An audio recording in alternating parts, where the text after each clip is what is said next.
राधे राधे। जय श्री कृष्ण। हमारी प्यारी प्यारी बहनों को और भजन संदेश जी में आप सभी का स्वागत करते हैं। संक्रांत पर सुनी जाने वाली धरती माता की कहानी और उद्यापन कैसे किया जाता है, और संक्रांत की बहुत बहुत आपको शुभकामनाएं। सबको संक्रांत की बहुत बहुत मुबारकें। तो धरती माता की कहानी प्रस्तुत कर रही हूँ, तो प्लीज़ सुनिएगा।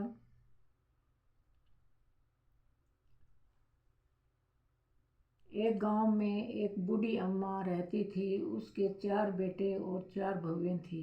अम्मा बहुत ही धार्मिक प्रवृत्ति की थी, पूजा पाठ बहुत करती थी, दान पुण्य भी बहुत करती थी, और उसने सारा सामान दान कर दिया। उसका घर सारा खाली हो गया। उसके दान पुण्य करने पर एक दिन धर्मराज का सिंहासन भी हिल गया। जब धर्मराज ने कहा, पृथ्वी पर ऐसा कौन व्यक्ति है जो इतना दान पुण्य करता है कि मेरा सिंहासन ही हिलने लग गया।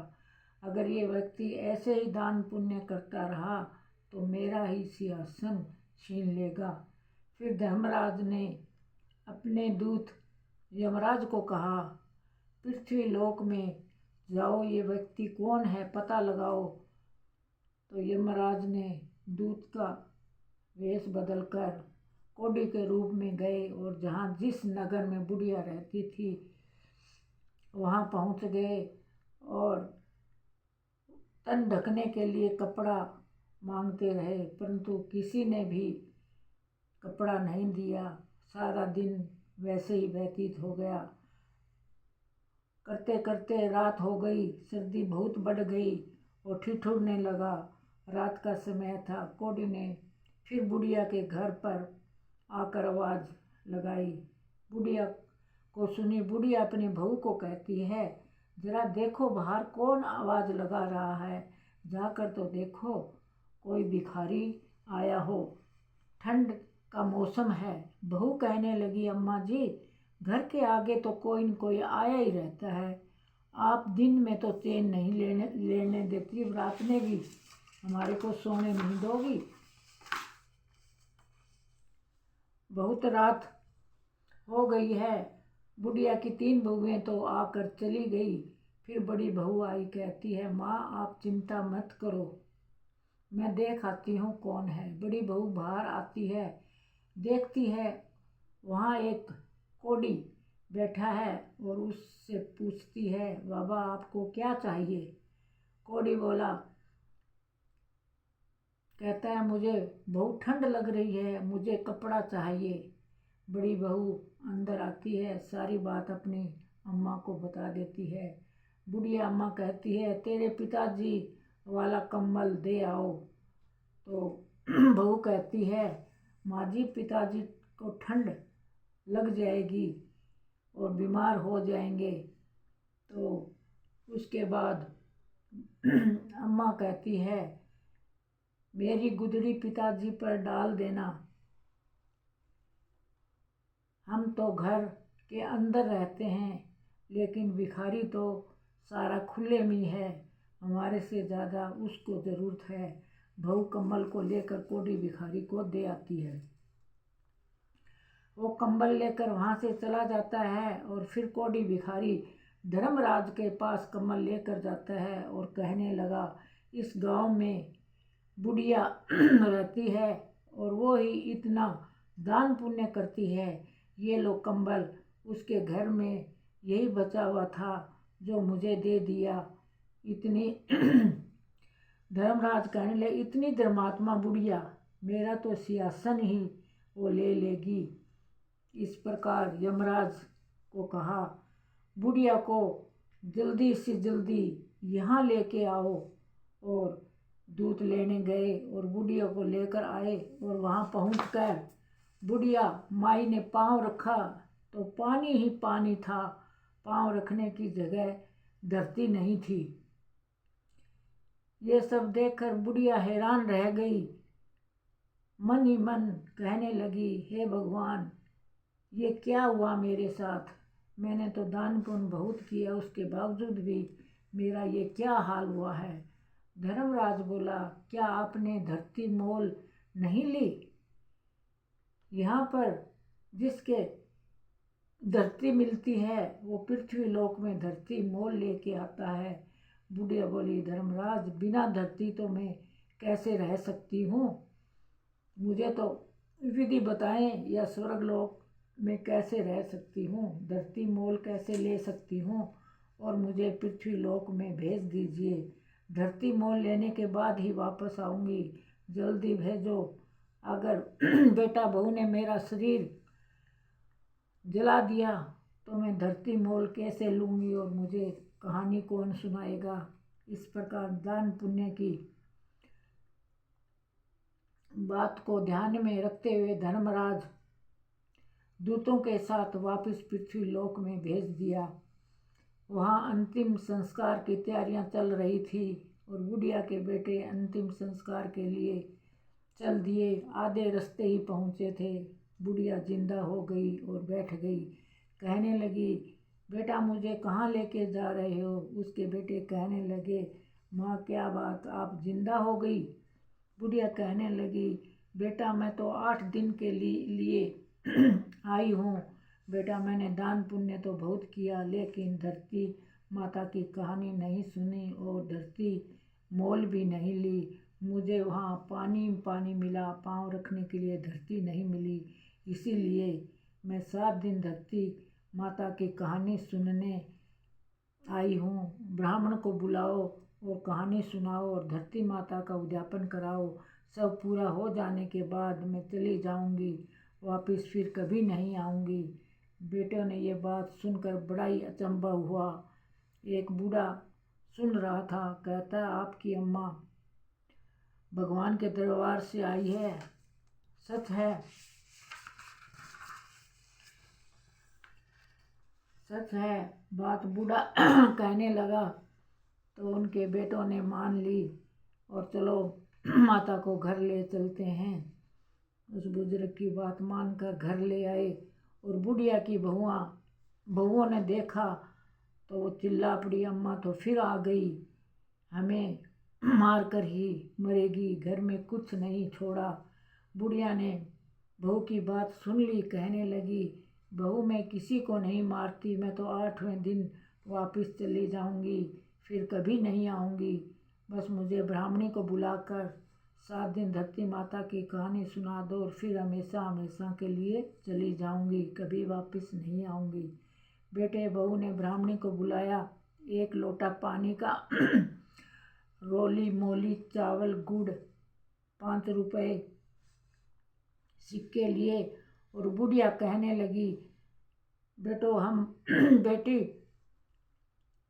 बेटे हम 500 ही धरती माता की कथा सुनेंगे, जिससे तुम्हें ये पीड़ा ना होगी जो आज मेरे साथ हुई है। इस प्रकार बुढ़िया ने ब्राह्मणी से अपने बहुओं के साथ धरती माता की कहानी सुनी और फिर 5 रुपए रोली मोली चावल पीपल की जड़ में गाड़ दिया और धरती माता से हाथ जोड़कर विनती की, हे धरती माता स्वीकार करो, मैं तुझे मोल लिया है और आगे मुझे मिले। कहानी सुनकर उद्यापन कर दिया और बहू के साथ घर आई और बहू को कहा, बहू आज मुझे 36 प्रकार का भोजन खिला दो, मैं सुबह 4 बजे जाऊंगी। छोटी बहू कहने लगी, अरे तुम्हारे को क्या खिला दें, घर में तो एक दाना तक नहीं है। उसके बाद बड़ी बहू ने कहा, कोई बात नहीं अम्मा जी, 36 प्रकार के भोजन आपको बना के खिला दूंगी। बड़ी बहू अपने अड़ोस पड़ोस से मांग कर बुढ़िया के लिए 36 प्रकार का भोजन बनाकर खिलाया और बुढ़िया कहने लगी, बहू और बेटों को तुम भी खा लो, फिर मैं 4 बजे चली जाऊंगी, तुम सो जाओ। फिर बुढ़िया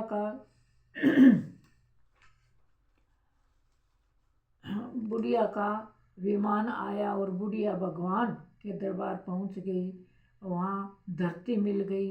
इस प्रकार बुढ़िया धर्मराज को हाथ जोड़कर विनती करती है कि हे महाराज, मेरी एक इच्छा है, मैंने अपने घर में कुछ नहीं छोड़ा।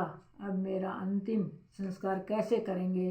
12 दिन तक मेरे पीछे दान पुण्य कैसे करेंगे? हे धर्मराज, जो मैं दान पुण्य किया है उसका 4 गुना वापस लौटा दो। धर्मराज बोला, ठीक है अम्मा, अब ऐसा ही होगा। तेरे घर में अब किसी प्रकार की कोई कमी नहीं रहेगी। उसके बाद अब छोटी बहू बड़ी बहू को कहती है, देखो रे बुढ़िया अम्मा को उठ नहीं रही, क्या हो रहा है उनको देखो। तो बड़ी बहू देखती है और कहती है, माँ जी तो नहीं रही, और ज़मीन पर सुला देते हैं। और छोटी बहू कहती है, रोना धोना बंद करो और फिर जीवित हो जाएगी। बुढ़िया वैसे ही नहाई हुई है, गंगा जल का छींट मार दो और ले जाओ ताकि इसकी गति हो जाए। चारों भाई बात करने लगे। चलो, छोटी बहू कहती है वो बात मान लेते हैं और लोगों को बुलाओ तो शर्मिंदा होना पड़ेगा। इसीलिए चारों भाई दाह संस्कार के लिए चल दिए। रास्ते में पीपल के नीचे औरतें पूजा पाठ कर रही थी और भजन गा रही थी। उन्होंने देखा कि बुढ़िया अम्मा मर गई है। अंतिम संस्कार के बाद बेटे घर आ गए और औरतें भी सारी उनके घर आ गई और दरी बिछाकर खूब भजन गाती रही। उन्होंने बहू को बोला, दरी बिछाओ, हम बैठेंगे और भजन गाएंगे। औरतें अपने घर चली गई। उसके बाद चारों बेटे बोले, अम्मा तो चली गई, हमारे घर में तो कुछ भी नहीं है, अब हम क्या करेंगे? बड़ी बहू अंदर जाती है। वो अपना बक्से को देखती है तो नोटों की गड्डी भरी हुई है। और किचन में गई तो राशन का सामान, घी के पीपे, चीनी, चावल, गुड़, सब अन्न के बुखार भरे हुए थे। और अपने पति को बुलाकर दिखाया, देखो हम तो माँ को ऐसे ही कोसते थे कि माँ हमारा सारा धन लुटा दिया। माँ तो बेटों पोतों और बहुओं को चौगुना धन दे गई है, बहुत खुशी हुए। बड़ी बहू के बक्से में 4 गुना, 2 बहुओं का थोड़ा थोड़ा और चौथी बहू को बिल्कुल भी नहीं दिया, क्योंकि छोटी बहू सास की सेवा नहीं करती थी और कड़वे बोल बोलती थी। थोड़ी देर के बाद पड़ोसी चाय लेकर आता है, उनको देखता है तो कहता है, क्या बात भी, बहुत खुश नज़र आ रहे हो, क्या बात है? बुढ़िया का बेटा बोला कि चाय तो हम पी लेते हैं, लेकिन खाना की तकलीफ़ मत करना, क्योंकि हमारी माँ हमारे को बहुत कुछ दिया है और हमारी माँ दान पुण्य करती थी, उसका 4 गुना दे कर गई है। धरती माता ने सब कुछ दिया है। इस प्रकार उद्यापन करने सब कुछ दिया है और इस प्रकार सब कुछ दिया है। धरती माता ने सब कुछ दिया है। जैसे बुढ़िया के बेटे बहू को दिया वैसा सबको दे। बोलो धरती माता की जय। और धरती माता का उद्यापन किस प्रकार करते हैं वो भी मैं बता देती हूँ। 7 दिन धरती माता की कहानी सुननी होती है और 6 दिन के बाद 7वां दिन कहानी सुनकर रोली मोली, गुड़, 5 रुपए का सिक्का, चावल, 1 लोटा जल, दूध घी डालकर पीपल के पेड़ के नीचे रोली मोली, चावल और 5 रुपए का सिक्का पीपल की जड़ में छोड़ दें और धरती माता से प्रार्थना करें कि हे धरती माता, मैंने आपको खरीद लिया है और मृत्यु के बाद भगवान के पास जाऊं तो धरती माँ आप मुझे मिले। बोलो धरती माता की जय। ये उद्यापन की सामग्री है। तो धरती माता की कथा सुनकर उसका उद्यापन करना भी ज़रूरी है। बोलो धरती माता की जय। तो इसको कहानी को संक्रांत के ऊपर ज़रूर सुनना और आगे शेयर करना ताकि और भी बहनें सुने और ज्ञान ले सकें।